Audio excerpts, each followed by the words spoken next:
Ha, nak tahu tak macam mana enjin kereta awak berfungsi? Mari ikut saya.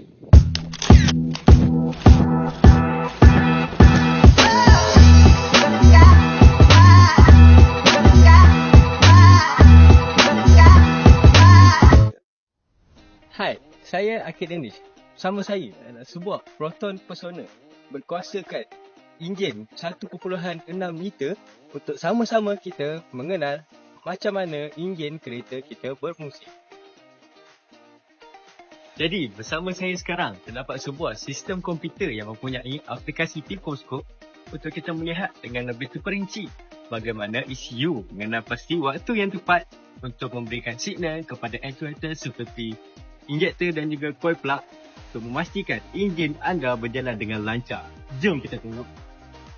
Pertama sekali, kita perlu menghubungkan konektor Picoskop kepada sensor-sensor yang penting untuk kita mendapatkan data daripada enjin tersebut. Jom kita tengok. Inilah graf yang kita dapat daripada osiloskop tadi. Jom kita tengok dengan lebih mendalam. Okey, untuk graf yang pertama ni warna kuning, lonjakan dia menunjukkan signal untuk injektor. Yang nombor 2 ni pula warna hijau, lonjakan dia menunjukkan signal untuk ignition. Untuk yang merah dengan yang biru ni, yang merah untuk crankshaft, yang biru untuk camshaft kereta kita tadi. Tapi kan, macam mana ECU ni tahu waktu yang tepat untuk injection? Kejap. Sebelum tu, kita kena tahu enjin ni menggunakan sistem 4 lejang. Lejang yang pertama iaitu lejang masukan. Lejang yang kedua, lejang mampatan. Lejang yang ketiga, lejang kuasa. Lejang yang keempat, lejang exhaust.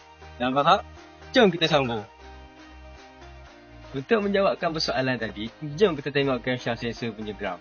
Masa camshaft sensor mengesan bahawa missing tools daripada camshaft tersebut dan disepadankan dengan signal on ataupun voltage yang tinggi daripada signal crankshaft menunjukkan ia ialah waktu yang tepat untuk injection berlaku dalam piston tersebut. Kalau ignition macam mana pula? Untuk ignition, bila kita tengok macam missing tools tadi daripada camshaft punya sensor bertemu dengan signal off ataupun signal bervoltan rendah daripada crankshaft tadi. So, maknanya itu ialah waktu yang tepat untuk ignition. Oh, macam tu rupanya enjin berfungsi. Jadi, itu saja untuk video kita hari ni. Kalau korang nak lagi video menarik-menarik, follow, komen, share untuk video seterusnya. Bye-bye.